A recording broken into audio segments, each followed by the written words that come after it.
Bapak, untuk memulai pelajaran kita pada hari ini, marilah kita berdoa sesuai kepercayaan masing-masing. Berdoa boleh. Berdoa selesai. Baik, terima kasih kepada ketua kelas. Bagi Anda yang mana kursinya belum rapi ataupun ada sampah di bawah kolong mejanya, tolong dirapikannya. Baik, Pak.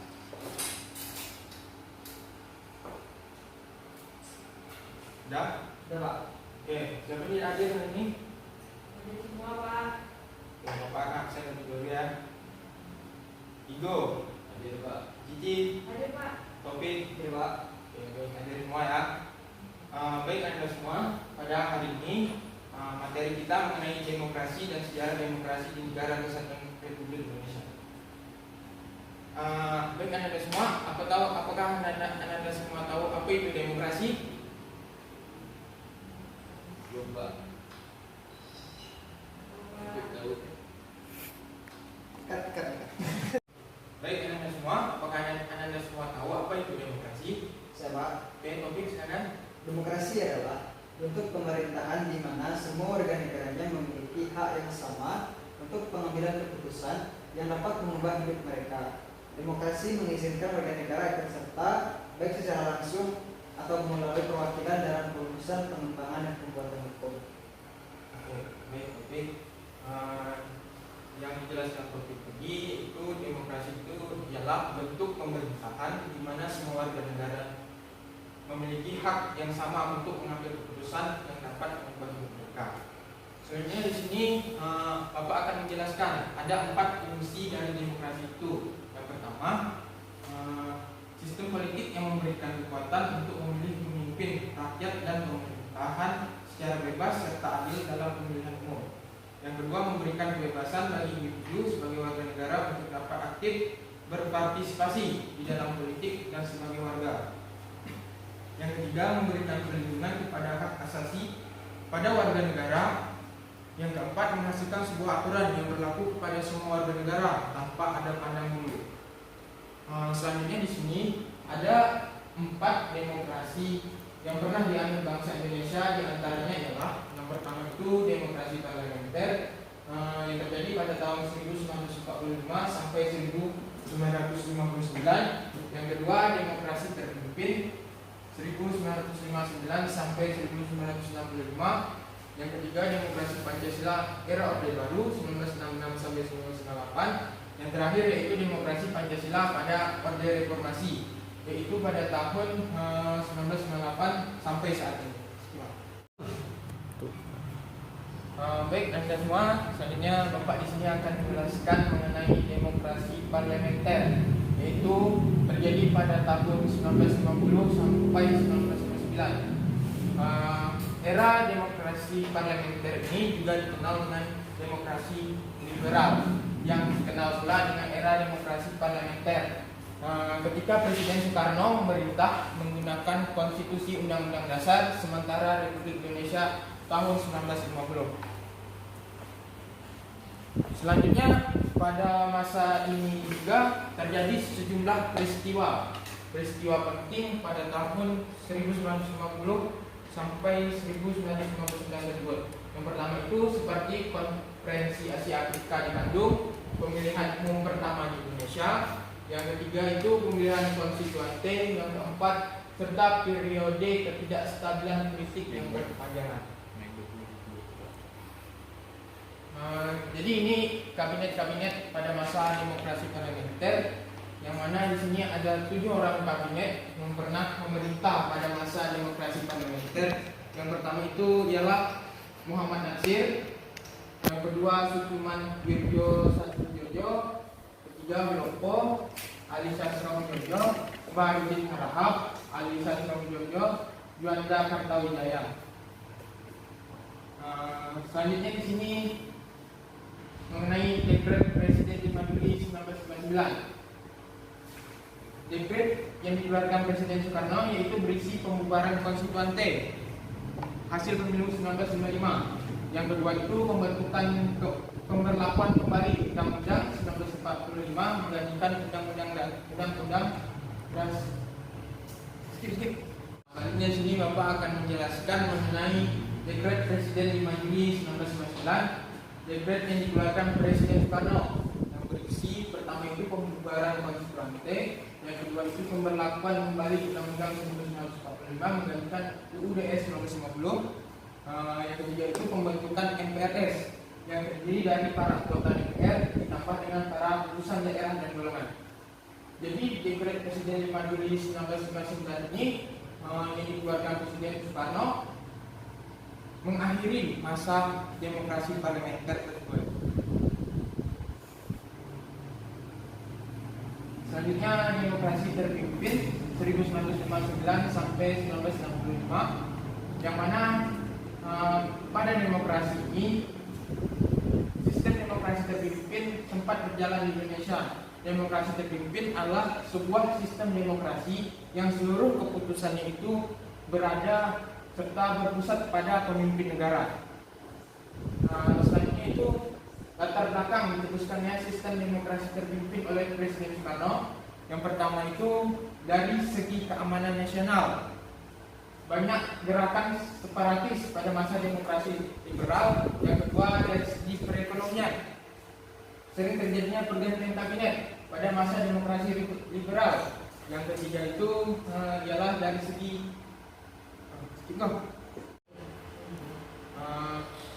baik, selanjutnya itu dari segi sistem, yang mana Konstituante gagal dalam menyusun undang-undang baru untuk mengajukan UUD 1950.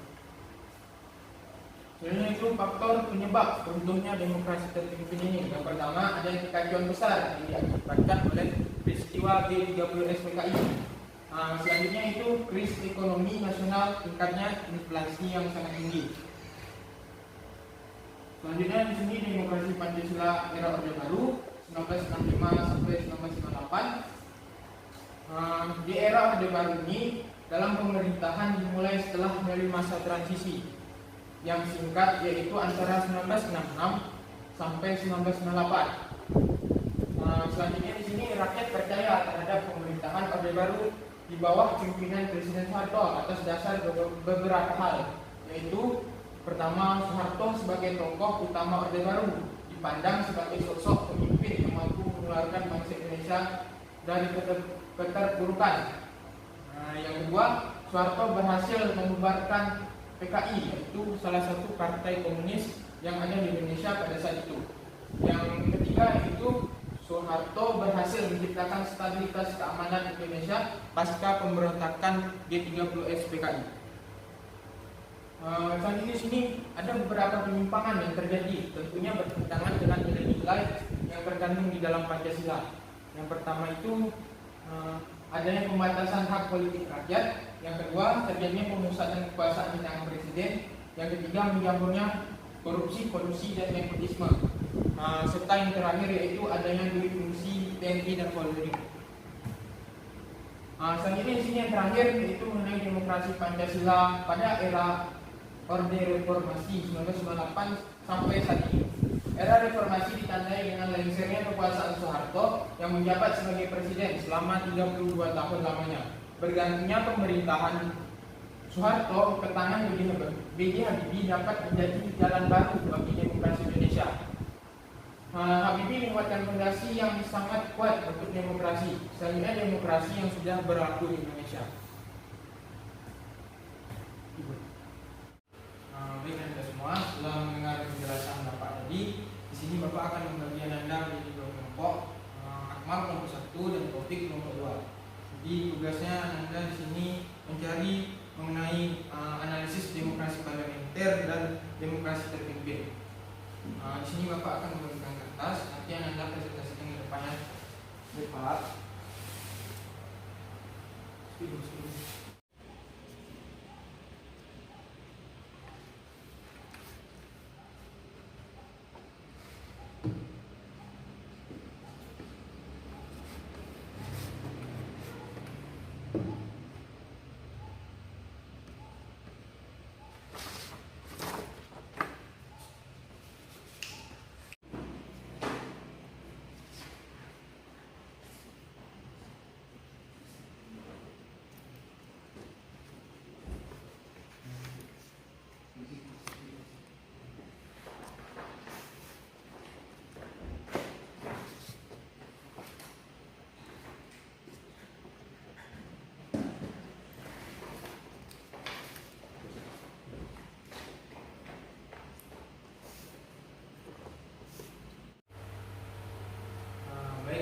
bersama. Tadi Bapak telah memberikan waktu sekitar 5 menit. Selanjutnya silakan kelompok 1 yaitu Akmal untuk mempresentasikan.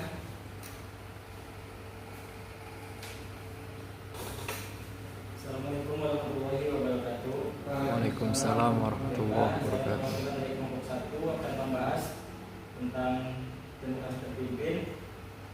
Sistem pemerintahan demokrasi terpimpin adalah sebuah sistem pemerintahan di mana segala kebijakan atau keputusan yang diambil dan dijalankan berpihak kepada satu orang, yaitu pemimpin pemerintahan. Demokrasi terpimpin dikenal dengan pemerintahan terkelola dengan peningkatan demokrasi. Dalam artian lain, negara yang mengenal sistem demokrasi terpimpin adalah di bawah pemerintahan penguasa tunggal. Indonesia adalah demokrasi terpimpin adalah sebuah periode dalam sejarah peradaban Indonesia modern. Beraktif secara resmi berlangsung di Indonesia dari tanggal 5 Juli 59 hingga 11 Maret 66. Periode ini juga disebut dengan istilah Orde Lama. Dalam sistem politik demokrasi terpimpin, negara menggunakan prinsip demokrasi beserta nilainya dan namun dengan satu pengecualian. Negara dibuat dengan tujuan untuk mensejahterakan masyarakat secara umum dan juga untuk melindungi segenap bangsa yang ada di dalamnya. Namun, tugas negara harus berada dalam panduan pimpinan seorang tokoh pusat, yakni presiden.